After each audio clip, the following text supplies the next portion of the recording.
안녕하세요. 서정호 목사입니다. 꿀보다 더 단 말씀이 있는 달콤한 큐티 시간입니다. 요즘 참 세상이 어지럽지요. 세상이 썩었다고 욕하면서 오히려 자신은 더 썩어버리는 사람들도 참 많습니다. 하지만 세상을 바라보며 탄식하기보다는 나 한 사람만이라도 더 깨끗하고 거룩하게 살려고 할 때 세상은 좀 더 살만한 세상이 되지 않을까 생각해 봅니다.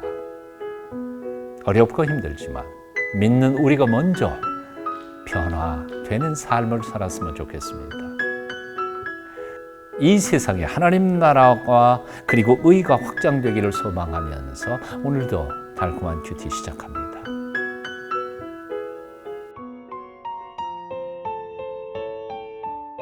새 시민이 되라. 에베소서 4장 25절.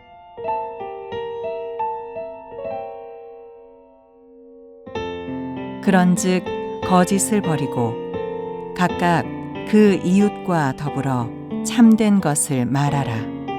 이는 우리가 서로 지체가 됨이라.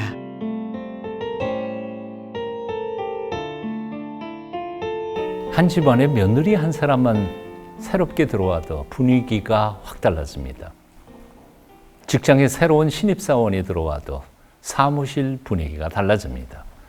하물며 하늘과 땅을 지으신 창조주 하나님이 우리 마음속에 들어오신다면 그 인생이 얼마나 달라지겠습니까?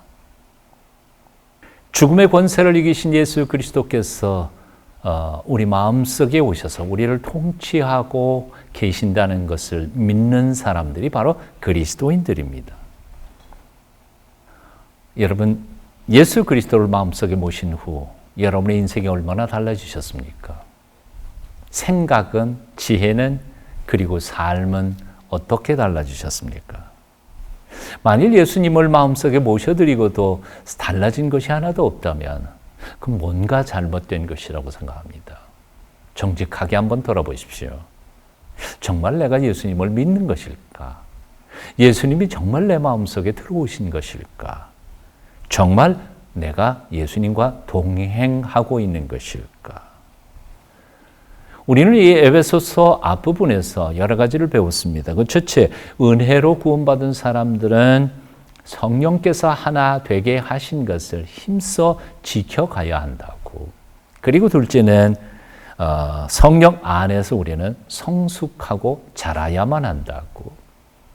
셋째로 그렇게 자라서 교회 공동체를 이룬 사람들은 든든히 서로가 서로를 협력해가면서 머리 되신 예수 그리스도의 몸이신 그리스도의 교회, 교회를 든든히 세워가야 한다고 했습니다.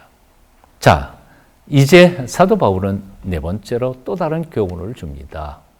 뭔가 하니 이렇게 구원받은 하나님의 백성들은 세상 속에서도 도덕적이고 윤리적인 새 시민, 모범적인 시민이 되어야 한다고 가르치는 것입니다.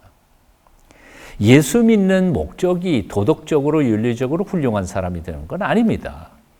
하지만 예수 믿는 사람은 세상의 그 어떤 사람들보다도 도덕적이어야 하고 윤리적이어야 하고 세상의 어떤 윤리적 기준보다도 높은 삶을 살아야 한다는 사실입니다. 하나님의 놀라운 은혜로 구원받은 우리는 이 세상 속에서 어떤 모습으로 살아야 할까요? 첫째는 거짓을 버려야 한다고 말씀합니다. 25절에 그런즉 거짓을 버리고 각각 그 이웃과 더불어 참된 것을 말하라. 이는 우리가 서로 지체가 한 형제가 됨이라. 예수님을 믿고 구원받은 사람들의 변화의 첫 번째 특징은 바로 언어 생활입니다. 참을 얘기하는 거죠. 거짓말을 버려야 합니다.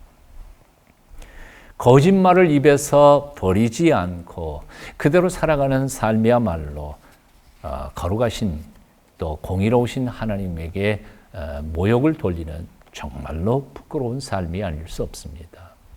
요즘 여러분의 입술에서 나오는 말을 주의해 잘 들어보시고 생각해 보십시오. 그리고 말을 조심하십시오. 사실은 이 언어 생활은 얼마나 중요한지 이 뒤에 다시 한 번 더 등장하게 됩니다. 자, 두 번째로 분노를 버려야 한다고 말합니다. 26절, 27절입니다. 분을 내어도 죄를 짓지 말며 해가 지도록 분을 품지 말고 마귀에게 틈을 주지 말라. 신앙인은 무엇보다도 마음속에서 일어나는 분노, 화를 절제할 수 있어야 된다는 겁니다. 과도한 분노는 이성을 잃게 만들고 그리고 이성을 잃고 서로 싸우다가 보면 피차 상하게 된다는 겁니다. 영어로 분노는 anger이라고 말하는데 거기에 D자 하나만 붙이면 danger이라고 하죠. 그래서 사람들은 이렇게 표현합니다. 언제 터질지도 모르는 폭탄을 안고 다니는 것과 분노를 품고 다니는 것은 똑같다는 거죠. 분노를 마음에 품고 있는 한 언젠가는 폭발물이 되어 자신도 남도 상하게 만들어 간다는 것입니다. 분노가 일어날 때 그것을 빨리 처리하는 방법 그리고 하나님 앞에 기도를 올려드리십시오. 세 번째는 물질에 대한 과도한 욕심을 버려야 한다는 겁니다. 28절입니다. 도둑질하는 자는 다시 도둑질하지 말고 돌이켜 가난한 자에게 구제할 수 있도록 자기 손으로 수고하여 선한 일을 하라. 도둑질이란 뭘까요? 내가 힘들이지 않고 남의 것을 내 것 만드는 행위가 바로 도둑질이지요. 그런 일에 익숙한 사람은 자기가 힘들여 일하기를 싫어합니다. 쉽게 남의 것을 내 것으로 취하기를 좋아합니다. 그래서 도둑질에 익숙한 사람은 그 버릇을 쉽게 고칠 수가 없습니다. 하지만 그것을 고치는 방법이 있습니다. 바로 그 정반대인 내가 땀 흘리고 노력해서 얻은 재물을 다른 사람과 나누는 기쁨을 맛보게 되는 것입니다. 성경은 참 재미있습니다. 수동적으로 도둑질의 버릇을 고치는 게 아니라 내 손으로 힘써 벌어서 그 재물과 그리고 돈이 얼마나 소중한 것인데 그것을 나눠 쓰는 기쁨을 맛보게 될 때 오히려 도둑질을 금하게 된다는 것이지요. 도둑질하는 버릇을 고치는 가장 강력하고도 근본적인 대책, 내 것 가지고 남을 도우라는 것이죠. 네 번째, 첫 번째와 비슷하지만 더러운 말을 버려야 된다고 말합니다. 29절입니다. 무릇 더러운 말은 너희 입 밖에도 내지 말고 오직 덕을 세우는 데 소용되는 대로 선한 말을 하여 듣는 자들에게 은혜를 끼치게 하라. 말은 얼마나 중요한 것입니까? 말은 속에 있는 것을 내뱉고 생각과 마음을 표현하는 것입니다. 그러므로 속에 있는 마음과 생각이 바뀌지 않는 한 말도 바뀌지 않는 법입니다.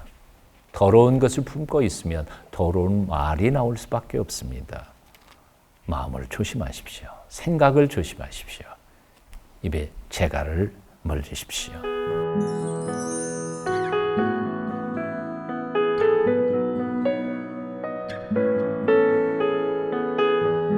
이제 오늘 결론 부분인 32절을 읽어봅니다. 서로 친절하게 하며 불쌍히 여기며 서로 용서하기를 하나님이 그리스도 안에서 너희를 용서하심 같이 하라. 주 안에서 새 사람 된 우리들이 버려야 할 것도 많지만 사실은 갖추어야 할 중요한 세 가지가 있다는 거죠. 그 세 가지는 다름 아닌 친절과 긍휼과 용서입니다.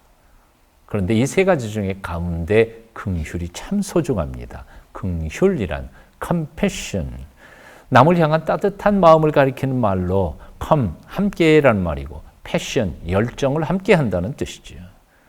남이 울 때 같이 울고 남이 웃을 때 같이 웃을 수 있는 것이 바로 compassion입니다. 우리말로 하면 그게 따뜻한 마음인 거죠. 그리고 이 긍휼의 마음을 품은 사람에게 나타나는 두 가지 태도가 바로 친절과 용서입니다. 그렇습니다. 주님 안에서 거듭난 사람들은 긍휼의 마음을 품고 살아야 합니다. 그런 따뜻한 마음을 품고 사는 사람들은 누구에게든지 친절하게 됩니다. 그리고 누구의 실수와 잘못도 용서하게 됩니다. 주님을 알지 못했던 시절에 비정한 마음으로 빈정거리기도 하고 그리고 비난하고 떠들던 그 버릇들을 다 버리고 따뜻한 마음으로 모든 사람들을 함께 품고 살아가는 하나님의 사람들이 되실 수 있기를 바랍니다. 그런 사람들이 참된 그리스도인이요 예수 그리스도의 참 제자라고 말할 수 있습니다. 이제 이 모든 말씀 앞에서 우리 자신을 돌아보십시다. 거짓말을 그치고 정직하게 사십시다. 어떤 경우에도 잘 참고 분을 품지 마십시다. 물질에 대하여 절제하며 오히려 도우면서 사십시다. 누구에게나 남을 향해 따뜻한 마음으로 언제나 친절하게 용서하면서 사십시다.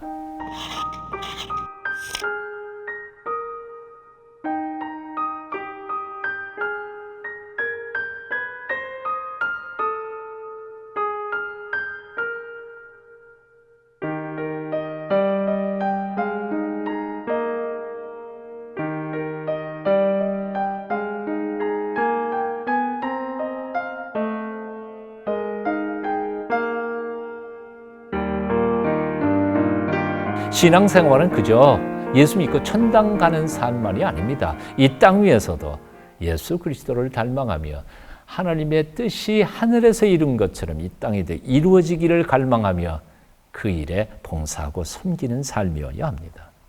누가 보아도 존경받을 만한 모범적인 새 시민으로 살게 되시기를 축원합니다. 오늘의 말씀 또 함께 외쳐봅니다. 거짓을 버리고 참된 말을 하십시다.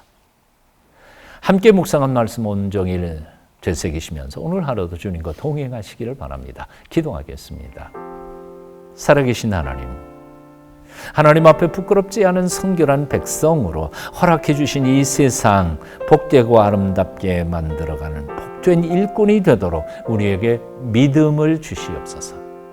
예수님 이름으로 기도합니다. 아멘.